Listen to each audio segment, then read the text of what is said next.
Alright, so welcome everyone, this is your आदि भाई या फिर आदि भैया, तो मुझे जो भी बुलाते हो। And finally your JEE mains is just one day away. ठीक है, जो सपना तुमने 2 साल पहले, 1 साल पहले, 3 महीने पहले या फिर 2 हफ्ते पहले देखा होगा जब भी तुमने अपनी प्रिपरेशन स्टार्ट की होगी, वो फाइनली दिन आ चुका है। ठीक है, सबसे पहले चीज़ ये मान करके चलना कि अगर तुम्हारा मैथ वीक है ना, तो वो 11 लाख और एस्पिरेंट का भी वीक है। ठीक है, ऐसा नहीं होता कि भाई प्रॉब्लम सिर्फ तुम्हारी ज़िंदगी में, प्रॉब्लम बाकी सारे एस्पिरेंट्स की ज़िंदगी में। सबको लगता है उनका कटने वाला है, बट सबका रिलेटिवली कटता है। तो you need to make sure कि फिजिक्स और केमिस्ट्री में ना तुम क्लच कर लो। अगर तुमने वहाँ पे क्लच कर ली, मैथ तुम्हारा बर्बाद भी जाएगा, फिर भी तुम आराम से 98-99% तक हिट कर सकते हो। ठीक है, मेजरली लोग यही करते हैं। सेशन 1 में तो मैथ किसी को आती तक नहीं है, फिजिक्स केमिस्ट्री में भी उनका सिलेबस नहीं खत्म हुआ होता है। ठीक है, तो कॉन्फिडेंट रहना है। ठीक है, इस पॉइंट पे भी you can score pretty good. ठीक है, you just need to be confident. सबसे पहले एक बात बस याद रखना before we start with our major points. एक बात तुम्हें याद रखनी है कि हो सकता है अभी तुमने मॉक टेस्ट दी होगी किसी भी कोचिंग की, वो जनरली मेन से डिफिकल्ट होती है। तो अगर तुम्हारे 110 आ रहे हैं या फिर 120 आ रहा है, तो तुम अपना मार्क्स कहीं भी एक्सपेक्ट कर सकते हो between 140 to 160 in the real paper. और अगर तुम्हारा मार्क्स अभी 90 आ रहा है या फिर 80 आ रहा है या ऐसा कुछ, तो तुम 110 से 120 के बीच में अपना मार्क्स एक्सपेक्ट कर सकते हो। और अगर तुम्हारा 150 प्लस आ रहा है, तो तुम आराम से एक्सपेक्ट करो 180 प्लस ही तुम्हारे पेपर में आएगा। ठीक है, क्योंकि कोचिंग के जो पेपर होते हैं they prepare you for the worst, you are already prepare for the worst. अब तुम्हारे सामने जब एकदम ईजी फॉर्मूला बेस्ड पेपर आएगा ना, तुम्हारा कॉन्फिडेंस ऑटोमेटिकली बढ़ जाएगा। Let's talk about point number 1। Point number 1 is getting your brain running. इसका क्या मतलब होता है? तो बेसिकली मैं अपने कोई भी मेजर एग्जाम से पहले अपने ब्रेन को ना गर्म करना चाहता हूँ। अब भाई गर्म कैसे करते हैं? तो what I do is I do mental math. ठीक है, अब मेंटल मैथ तुम ऑफकोर्स गूगल पे जाना, सर्च करना मेंटल मैथ गेम्स। उसमें क्या होता है कि 1 मिनट के अंदर अंदर वो तुम्हें बहुत सारे क्वेश्चंस देंगे, मल्टीप्लिकेशन के, डिवीजन के, एडिशन के, सब्ट्रैक्शन के। एंड तुम इसे एटलीस्ट करना 1-2 घंटे के लिए। ठीक है, डू इट फॉर 1 और 2 आवर्स। और तुम्हें अगर अच्छा लग रहा है तो गाना सुनते सुनते करते रहो। इससे क्या होता है ना, तुम्हारा दिमाग उस फेज में चला जाता है where it can process multiple calculations and you will be ready for the exam tomorrow. ठीक है, अगर तुम्हारे पास अभी भी एग्जाम में 2-3 दिन से ज़्यादा है, तो इसे हर रोज एटलीस्ट 1-2 घंटे करना, क्योंकि that will get you ready. ठीक है, even on the exam day जब तुम सुबह सुबह उठते हो और तुम्हें लगता है कि भाई सिर थोड़ा सा दुख रहा है, ग्रॉगी फील हो रहा है, एक रेड बुल पियो, मेंटल मैथ करो। 1-2 घंटे करोगे या फिर आधे घंटे जब तुम कार में जा रहे हो या बस से ट्रैवल कर रहे हो, कहीं भी ट्रैवलिंग के समय बस मेंटल मैथ कर लेना आधे घंटे के लिए, 1 घंटे के लिए। You will be ready to face that exam. ठीक है, so this is getting your brain running. इस मोमेंट पे तुम ऑल्सो फॉर्मूला रिवीजन को भी ब्रेन रनिंग टेक्निक मान सकते हो। क्या करना कि जो भी तुम्हारे फॉर्मूलाज है, मान लो 11th ग्रेड के फिजिक्स के फॉर्मूलाज, उन्हें पहले रटना, फिर खुद से रिकॉल करने की कोशिश करना। तो ये तुम्हारी मेमोरी वाली चीज़ को एक्टिवेट कर देती है। फॉर्मूलाज जो तुम्हारे होते हैं, जो भी रिएक्शंस होते हैं तुम्हारे केमिस्ट्री में, उसे रटना, और उसे जो भी तुम्हारे नेम्ड रिएक्शंस होते हैं सबको खुद से ऑर्डर में बोलने की कोशिश करो। ठीक है, एंड जितने भी रिएजेंट्स हैं उनके पर्पस को ऐसे बोलना शुरू करो। Point number 2, it is very very important कि अगर 3 से 4 क्वेश्चन लाइन से नहीं हुए और ब्रेन फ्रीज हो गया, तब क्या करना होता है, ये बहुत इंपॉर्टेंट है, प्लीज ध्यान से सुनना। So before I gave my JEE mains, मैं तुम्हें बताता हूँ अपने बारे में। Before I gave my JEE mains, उससे पहले मैंने 5 पेपर दिया था। ठीक है, और कंटिन्यूसली इन 5 पेपर में मेरे 100 आउट ऑफ 100 आए थे फिजिक्स में। ठीक है, फिजिक्स सेक्शन में मेरे 100 आउट ऑफ 100 आए थे इन द जेई मेन्स का मॉक टेस्ट। ठीक है, 5 कंटिन्यूस मॉक टेस्ट दिए थे मैंने 1 हफ्ते पहले बिफोर जेई मेन्स, और मेरे 100 में से 100 आए थे। अभी ये मैं फ्लेक्स करने के लिए नहीं बोल रहा हूँ, यहाँ पे इंपॉर्टेंट ये है कि जब मैं पेपर में गया था ना, सबसे पहला क्वेश्चन जो था वहाँ पे, इट वॉज समथिंग लाइक कि टाइम दिया हुआ था, ओमेगा दिया हुआ था, अल्फा दिया था, पूछा था कि कितना रिवोल्यूशन होगा। ठीक है, इतना आसान क्वेश्चन जो कि हम लोग सेकंड्स में करते थे। उस मोमेंट पे मैं एडवांस की प्रिपरेशन लेके बैठा हुआ था, और ये जो क्वेश्चन है ना, उस पर अटक गया मैं। अब अटका ऐसा नहीं कि मुझे आता नहीं था, दिमाग ही नहीं काम कर रहा था। ठीक है, तो पहला क्वेश्चन सॉल्व करने में मुझे ऑलमोस्ट लग गया था 8 से 10 मिनट। ठीक है, ये वाले क्वेश्चन को करने में लगा था मुझे 8 से 10 मिनट। फिर अचानक से मैंने अपने आप को काम डाउन किया। कैसे काम डाउन किया? मैंने ये रिकॉल किया कि भाई इससे पहले भी मैं टेस्ट दे चुका हूं, मेरे 5 टेस्ट में 100 में से 100 आए हैं, तो इसमें भी मेरे 100 आएंगे। अपने आप को कोई एक पास्ट की एक्सपीरियंस याद दिलाओ जिससे तुम कॉन्फिडेंस ला सकते हो। ये कुछ भी हो सकता है। जैसे मेरी हिंदी टीचर ने एक बार बोला था कि तुम जिस हिसाब से प्री बोर्ड में मार्क्स ला रहे हो, बोर्ड्स में तुम फेल करोगे। ठीक है, तो मैं क्या किया, मैंने 98 ले आया बोर्ड्स में। ठीक है, तो ये बातें भी तुम अपने आप को याद दिला सकते हो, याद है भाई उस टाइम मैम ने ये बोला था पर तूने ये करके दिखाया। Get your self in that confidence. वो जब कॉन्फिडेंस आ जाता है, थोड़ा पानी पियो, कॉन्फिडेंट हो, गेट बैक एट इट। और मैं बताता हूँ अगले 25 मिनट में ना, 25 नहीं, अगले 35 मिनट्स में I was done with the physics section. Total 45 minutes में मेरा फिजिक्स सेक्शन खत्म हो गया था। ठीक है, तुम्हें इस प्रेशर में नहीं रहना कि तुम्हें 45 मिनट्स में खत्म करना है, नहीं, तुम्हें एक्यूरेसी बिल्ड करनी है। ठीक है, अगर तुमने बहुत ज़्यादा प्रैक्टिस नहीं की हुई है, आराम आराम से करो बट अच्छे से करो। एंड अगर ब्रेन फ्रीज हो रहा है तो रिमेंबर वन इंस्टेंस जिससे तुम कॉन्फिडेंस या फिर मोटिवेशन सीख कर पाओ। ठीक है, प्रेशर अपने आप पे बिल्कुल नहीं लेना। उस मोमेंट पे ये नहीं सोचना है भाई उस टीचर ने तो सही बोला था, मैं फेलियर का फेलियर ही रह गया। ये सारी चीज़ें करोगे तो तुम यूल स्टार्ट रोलिंग डाउन। ठीक है, और तुम पूरा पेपर बर्बाद कर दोगे। ऑलराइट, सो अगर 3 से 4 क्वेश्चन लाइन से नहीं हो रहे हैं, अब ये बताता हूँ इसमें क्या करना होता है। अगर 3 से 4 क्वेश्चन लाइन से नहीं बन रहा है, अगेन काम डाउन। ठीक है, क्योंकि वो 3 से 4 क्वेश्चन वापस से बन जाएंगे, एक बार तुम्हें बस फ्लो लाना है पेपर में।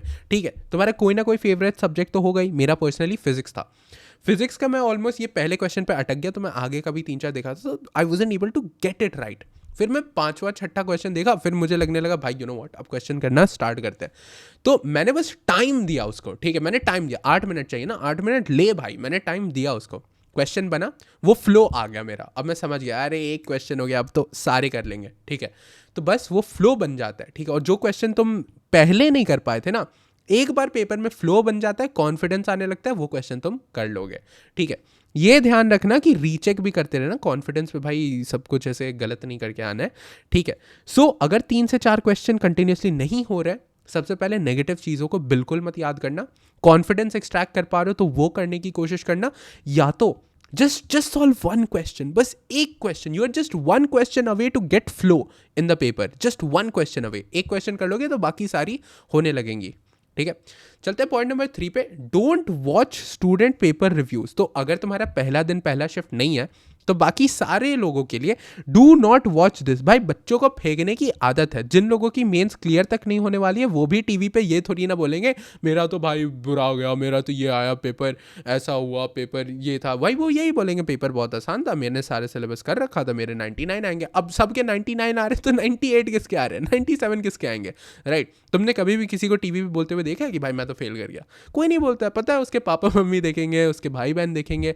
Right, so do not watch student paper reviews या फिर टीचर के भी रिव्यूज़ को अभी देखने की कोई ज़रूरत नहीं है, क्योंकि टीचर का पर्सपेक्टिव स्टूडेंट का पर्सपेक्टिव अलग होता है। कुछ टीचर ये मान के चलते हैं कि स्टूडेंट्स को फ्लूइड स्टफ लगता होगा, हो सकता है तुम्हें फ्लूइड स्टफ नहीं लगता होगा, तो why is that opinion going to be valid on you? So that's why ये रिव्यूज़ को अभी बिल्कुल मत ध्यान देना। बस शांति से यूट्यूब से थोड़ा सा जितना भी ये सारी कंटेंट है ना कि रिव्यूज़ हो गए या फिर शिफ्ट सॉल्विंग हो गया, ये सारी चीज़ें मत देखना, क्योंकि that will unnecessarily mess up with your mental peace. अगर तुम एक टफ क्वेश्चन देख लोगे पूरे शिफ्ट में, तुम पागल हो जाओगे।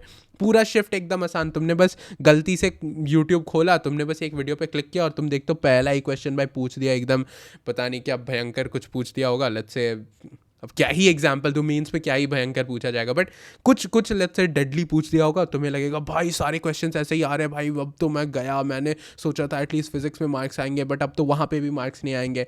So do not watch these reviews. ठीक है, ये भाई स्टूडेंट्स जो है उनको फेंकने की आदत है।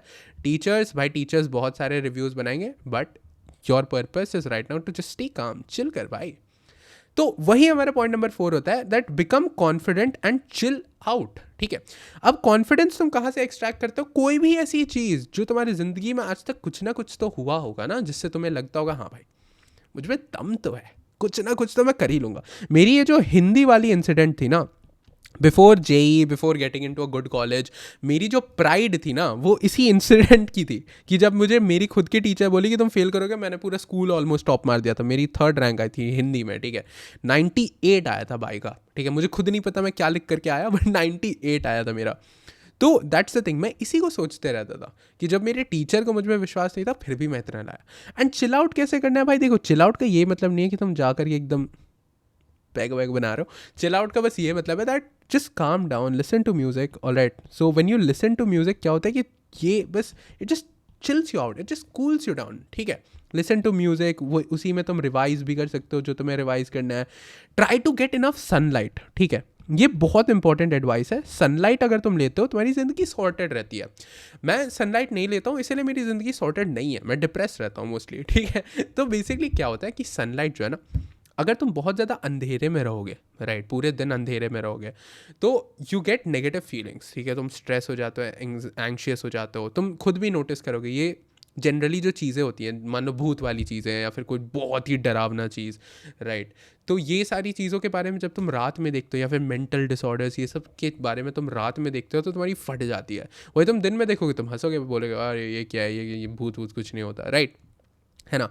तो वो होता है इस सनलाइट की वजह से, because it just chills you down, ठीक है। Vitamin D is the happiness vitamin, जो भी ये सब होता है, ठीक है। तो गेट इनफ सनलाइट, इसका ये मतलब नहीं धूप में जाके बैठ जाओ। अराउंड 4 से 6 बजे शाम की जो धूप होती है ना, उसे लेने की कोशिश करना, सनसेट देखना, ठीक है। रिलैक्स करो भाई, एग्ज़ाम है ये, ज़िंदगी नहीं डिसाइड करेगी। एंड फाइनली बस ये याद रखना दैट अपने ये जो मिस्टेक्स है ना तुम्हारे, उससे चीज़ें सीखने की कोशिश करो। अभी भी बहुत टाइम बचा है, ठीक है। ये मत सोचना कि गेम हार चुके, गेम अभी स्टार्ट हुआ है boss.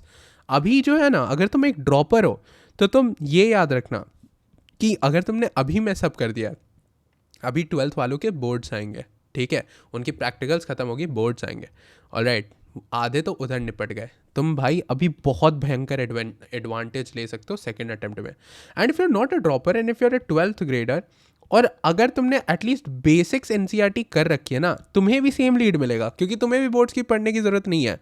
But if you are a student जो सच में जेईई एडवांस को टारगेट कर रहा है, इसके बाद एडवांस की प्रिपरेशन स्टार्ट कर देना, क्योंकि सेकेंड अटेम्प्ट के बाद टाइम नहीं बचता है, राइट।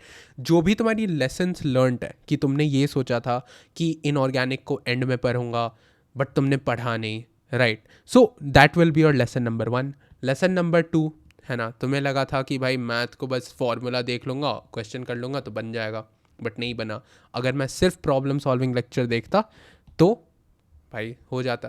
तो ये सारी चीज़ों को एक नोटबुक पे लिखने की कोशिश करना। अब नोटबुक पे लिखोगे तो क्या होता है कि तुम एक्चुअली में उसको देखते रहोगे, ठीक है, तुम्हें एक्चुअली फील होगा कि हाँ भाई जो भी मैं किया हूँ वो सही है, राइट। तो लर्न फ्रॉम दिस, ठीक है। गिव अप करने का पॉइंट नहीं है भाई, गिव अप क्या करोगे, मैं तुम्हें ये बताता हूँ, ठीक है। ये जो तुम्हारा जेईई मेंस 1 होगा ना, इसके बाद ही जनता, मैं तुम्हें दिखाता हूँ, जनता 100, ठीक है। जेईई मेंस 1 के बाद जनता 60, जेईई मेंस 2 के बाद जनता 25, ठीक है। जेईई मेंस 2 तक जिनको भी एनआईटी मिलनी होती है वो एकदम खुश हो जाता है, भाई एनआईटी मिल गया, अब क्यों एडवांस का पढ़ेंगे। और मोस्टली तुम देखोगे ना, जिनको अच्छी एनआईटी मिलती है ना, वो मोस्टली ओवर कॉन्फिडेंट होकर के जेईई एडवांस जो है जब तक वहाँ देने आते हैं तब तक भाई उनका कट ही जाता है, ठीक है, वो पढ़ते ही नहीं है। तो तुम्हें बस टिकना, जस्ट फिनिश द रेस, ठीक है। हो सकता है इसमें तुम अच्छी परफॉर्मेंस ना कर पाओ, तो इसमें अच्छी करोगे। बी ऑप्टिमिस्टिक इन लाइफ, ठीक है। ऑप्टिमिज्म बहुत इंपॉर्टेंट है ज़िंदगी में। कोई भी इंसान बहुत बड़ा काम नहीं कर पाया है, nothing worth achieving is easy, है ना। मेहनत करो, you will definitely get there, ठीक है। एनीवेज अप्रैल अटेम्प्ट के लिए भी मैं बहुत सारी चीज़ें लाऊंगा अपने तरफ से, मैं जो कर सकता हूँ तुम्हारे लिए करूँगा। And that is all. Anyways we are just 69,000 away, right, 69,000 subscribers away from 100,000 subscribers, so go ahead and subscribe, ठीक है, and like भी कर देना वीडियो को। फिर मिलते हैं, and all the best for your JEE mains. I believe in you, I'm super proud of you, you'll do amazing. चलो बाय बाय।